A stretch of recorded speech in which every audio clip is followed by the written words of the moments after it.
And we are back. You are watching, listening to the Artie Lange Show. I am Tom Green, guest hosting today with John Ritchie, who is always here, obviously. And this is exciting. Michael Che is here. Michael, good to have you. Thanks for having me on the show. I can't believe this is exciting. Yeah. Have you been? I want to believe it, but I don't believe it. No. Have you been on this show before? I have it one other time. I wasn't here then, though. No, it was Artie. I'm not Artie. I'm not Artie Lange. Artie Lange normally sits here. I'm guest hosting today. Well, he's probably really disappointed that he's missing out on this. Yeah. Well, I'm sure. Yeah. Well, this is exciting. We want to talk to you about Saturday Night Live because you are new at Saturday Night Live. Yeah. Writing there. And how did that come about? You must be just excited about this. Well, they asked me to guest write last season, a couple episodes, and it was like a fun experience. And they asked me to finish out the season right after that, but I was on the road actually, so I couldn't come back immediately. Stand-up. Because I do stand-up. Your schedule's just chock full of that, right? Yeah. Because stand-up is like one of those things where you don't say no. Yeah. Because you never know when you're gonna get booked again, so whenever something comes, like, yeah, we'll take it, whatever it is. Yeah. So, I was already on the road and I was doing stuff, but then when I came back, I finished out the season and they asked me to come back for the next season, so it was pretty that's a good exciting. sign. Yeah, it was great. I love it. It's a great job. Do you feel like, I mean, just this past Saturday, it seemed like the show got a lot of attention.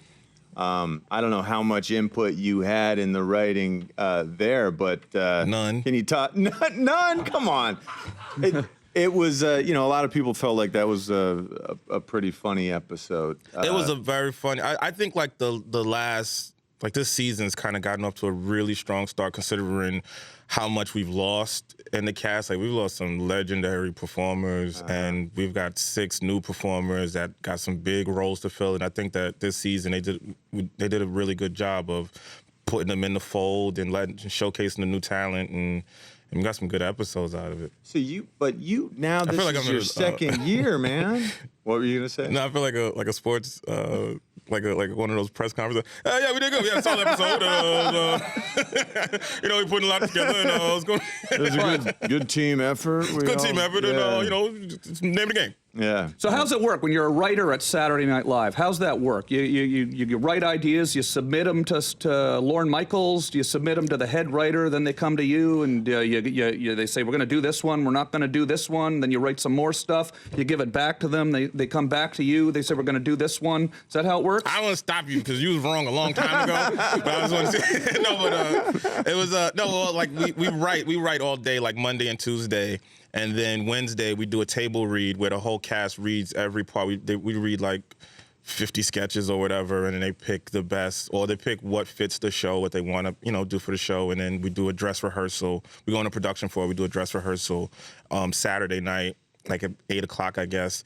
And then we, some sketches get cut for time, and we try to find the show out of the 10 sketches that we pick. So usually 7 or 8 make it to air. You write together? I mean, you said you write all day. Do they sequester you with all the other? We kind of write like people will pair up and write. It's usually good for people to pair up and write. So you find who's good for what, and who would have good chemistry with you for a certain project or whatever, and everybody kind of. So it's good to have some experience there. Oh, absolutely. To draw from. Because you know who's good at what. Yeah, after a while you start to hear, because, like when you just watch the episode, it all feels like Saturday Night Live. But then when you're on the other side, you start to hear, oh, okay, this sounds like that, right? You can kind of hear people's voices in the sketches and then the punches and then the jokes. So then you start to say, okay, well, something like a game show kind of thing, they're kind of good with this, or, they're kind of good with darker humor. They're kind of good with political humor. So, anything that can help the actual sketch is how you would usually go. But people that's been there for a longer amount of time, they have people that they work with kind of exclusively. But everybody helps out. Like it's all about, it's as cheesy as it sounds and political as it sounds, everybody cares about the show being funny. Like if it's a good show, even if it's not your sketch, it's about making that sketch as funny as possible. So it's fun. It helps you, it makes you feel like you can do well there. Are all the new people just kind of freaking out? Like, because they must be pretty excited to be on the show. The cast. I think old people are freaking out there too. Like it's always exciting because it's always a live show. Like it doesn't matter that 38 they did 38 seasons. if this episode stinks, SNL stinks. You know, so it's always a sense of urgency and anxiety for everybody. I would think if I were in your shoes, I would have a hard time knowing what to put out there for SNL and knowing what to save. Like, what good nuggets do you save for your stand-up show? Well, I mean, does it all go to SNL now? Are you like indentured to them somehow? No, it doesn't. It's all like I don't know. Certain things are better for jokes and some things are better for sketches. You know, it's a completely different kind of muscle. You know, whereas.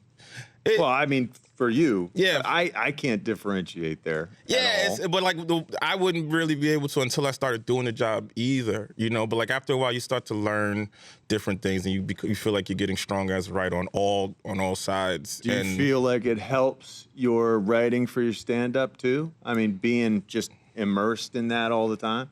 It makes me miss stand-up a lot, which is I don't know if it helps me write because I haven't been writing as much as like according, you know, like the pace that I was before I got there, you know. So like I have to like oh shit, can I curse here? No. No. Well, I think you can. Did I just Can you? No. Can you swear? No, you can't. No. Oh shucks. Oh yeah. Yeah. But you know, when you're on the road, I didn't get it out, did I? No. You just said it's just shucks. Sort of. Yeah, you can say shucks. You can say shucks. So, what you know, is that weird to be touring all the time and then to stop touring? Because you know, you get sort of that addiction of being on stage, and then you stop. Well, I was getting burnt out, so I felt it helped me because it made me miss it, and it made me miss work. And so when I'm working on, like, man, I can't wait to do stand up, and I'm doing stand up, like, man, I can't wait to go back to work. So it's kind of cool, but it's weird because they just jam everything I used to do in like the off weeks. So my off weeks are actually more busy than my work weeks. So I can't wait to go to work so I can rest now. I'll bet. Being in Rolling Stone. Named one of their 50 funniest people. How do you see that? How do they let you know that? I mean, that's a big deal. I sent them a letter and I was like, hey. You applied. I was like, name 49 people funnier than me. And they did. They did. And I agree with most of it. No, it was just, I don't know. I had no idea. Like, they sent it to me. I think somebody from the agency just sent it to me. Like, every time there's something, the Google alerts or whatever. And they'll just say, hey, look at this thing. And it came out of completely nowhere. I don't know. It doesn't matter. Like, that's a big deal, man. It's a big deal, yeah, for like to talk about, but it doesn't really. You know, if I bomb, nobody cares. Every show when you go, like Tom, you do stand up. Like every time you go on stage and they say this guy, well, you've seen this guy here. That is cool for 30 seconds until the first joke doesn't work, and then they like, who cares where he's from? Get the next guy. That's funny. Why? You know, listen, I'm not a stand up, but obviously. I'm not a fun. You know, that's not my forte. All right. But from everything I've gathered from being sitting here, everyone says you have to bomb to be funny. Like you have to know what that's like. Do you think there's any truth to that? It's absolutely true. I mean, I think it's not necessarily like go out there and bomb, kid. It's more like. When you're trying to be funny, in order to try, you're gonna fail a lot. You know, gotta take the risk. The risks that you have to take, not all of them are gonna work. You buy 100 lotto tickets, they're not all gonna hit. You know, so it's kind of like that thing where you have to bomb because when you're bombing, that means you're trying things, and when you're trying things, that's how you get stronger and not doing the same safe stuff. I mean, after a while, you're gonna run out of things to say. What are the? Go ahead. No. Keep what are going, the John, limits? yeah. What are the limits? Like, listen, Saturday Night Live. Everyone in the world watches Saturday Night Live. There's such a history there. I mean, it means something to everyone. It is you know? weird. Like I went overseas and people say you do stand up. What else do you do? I'm like, well, I have a writing job for a crazy. TV show, and they'll say what show, and I'll say SNL, and they'll be like, oh yeah, we know SNL, kind of like. But like, I don't know if you have that there. I don't know if you guys just watch Benny Hill or what, I don't know. I don't know what people watch. I've never been anywhere. I just got a passport last year. I don't know. You just walk around the offices there at Rockefeller, just looking around going, I can't believe this. I mean, growing up in New York City, now you're working as a writer on SNL. I call it Yankee Stadium. It's like, it's literally like comedy's Yankee Stadium. You just see all the, because they have a hall where there's just pictures of every cast member that's ever been on the show, and you're looking at Bill Murray and Chevy Chase and Eddie Murphy and Chris Farley and Mike Myers. Literally everybody. That's just the way they have Legends Field in Yankee Stadium, where they have, where all of the retired jerseys. It's just like that for comedy. So you feel a part of something. That's why even people that's there for 10, 15 years, it's still exciting to them.